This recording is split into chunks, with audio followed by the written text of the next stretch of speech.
Conversations with Azu Ishekwene. Happy New Year and welcome to our very first episode of our weekly diary on life and politics. Conversations with Azu, published on the back page of Leadership newspaper every Friday.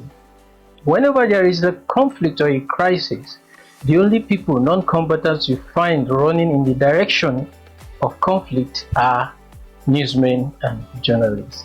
And today I'm going to bring you an interesting account of one of such forays by Azu Ishekwene, who has graciously chosen to bring us an interesting inside story of what is happening in the Middle East. And I'm referring to the conflict between Israel and Palestine. Azu's column this time is titled 5 Days in Israel, a Country at War. And with me here is Azu Ishekwene to talk about his experience in the land of Israel. You're welcome to Conversation, Azu. Thanks for having me, Julius, and a Happy New Year to you. Yes, 5 days in Israel. Were you on a pilgrimage? No, just to dial back a bit to the point you made in your intro about how journalists run toward conflict while others run away from it. I think another group that also runs toward conflict will be humanitarian workers. Okay, yes. Apart from journalists, but thank you very much. I did not travel to Israel it wasn't a pilgrimage. It was primarily a professional call, a professional duty. The Ministry of Foreign Affairs had invited me, as I said in my column, they had invited me in January 2024 for a visit to Israel. Because that obviously was months into the conflict. And I did not have I took a pass. So when they renewed the invitation towards the end of the year, I thought it was an opportunity I should seize, and I seized it. Tell us what you saw.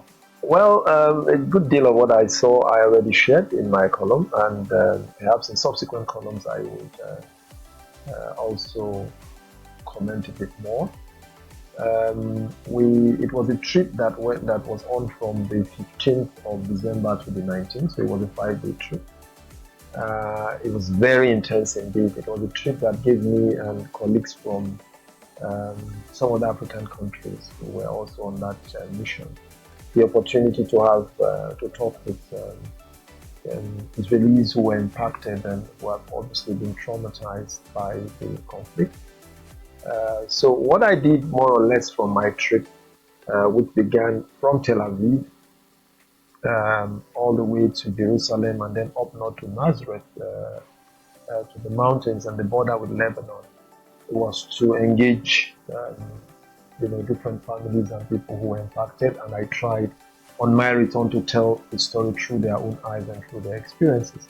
Of course, we also had meetings with officials of the Ministry of Foreign Affairs during the trip, and also persons whose families either are still held hostage in Gaza, or those, as I said, whose families have been utterly devastated and affected by the conflict. All right. You've written since the conflict broke out in October 7th. You've written several articles critical of the Israeli government. Was your visit this time around, has it changed your perspective? Great question. I have written exactly 6 articles. The one that was published last week was the 6th. I'd actually written 5 articles before the one that was published last week on the conflict between Israel and Hamas, the war between Israel and Hamas. And what I wrote, the current article, is not in any way a retraction of any of the previous articles that I have written. For me, I think it's just another chapter in what I call a personal encounter, with that war. And I'm hoping that in future, of course, we all hope and pray that the war ends sooner than later. But whatever the case is, I look forward also to more trips to the region, hopefully to Gaza, to Lebanon, and other places impacted by the war. Also to be able to continue telling the story. It's we hope and pray that the war ends, but the experiences of people who are traumatized by the war, whether they're Israelis or people in Gaza or any of the surrounding countries, does not necessarily end when the guns are silenced. So I'm hoping and praying that there will be other opportunities also to tell the story wherever else it takes me, whether it's to Gaza or to Lebanon. Your article expressed hope that there will be a ceasefire negotiation by the 20th of January. How feasible is that? Well, it's only an expression of a hope. For every day that this war continues, in my view, it's one day too long.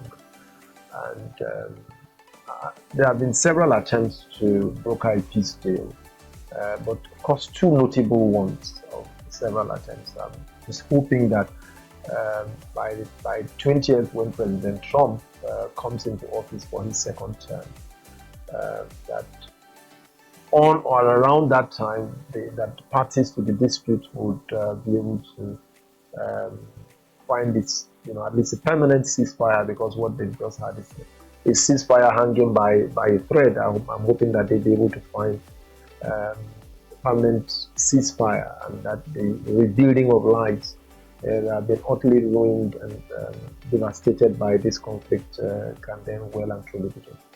All right, thank you very much. Viewers, this is where we just try to give you a snapshot of what this very interesting story contains. And let me remind you that if you go to azuishekwene.com, you're likely to find a very interesting Christmas story, an accidental Christmas story published by Azu just around or a week to Christmas. And following after that, don't forget that he was on the panel of eminent journalists who interviewed President Tinubu on the live media chat that was broadcast. There too, he brings you a backstory of the presidential media chat that you may not have seen on TV. Go to our site azuishekwene.com for all of this content. Thank you for coming on the show, Azu. Thanks for having me, and Happy New Year to all our viewers once again. Bye for now. Conversations with Azu Ishekwene.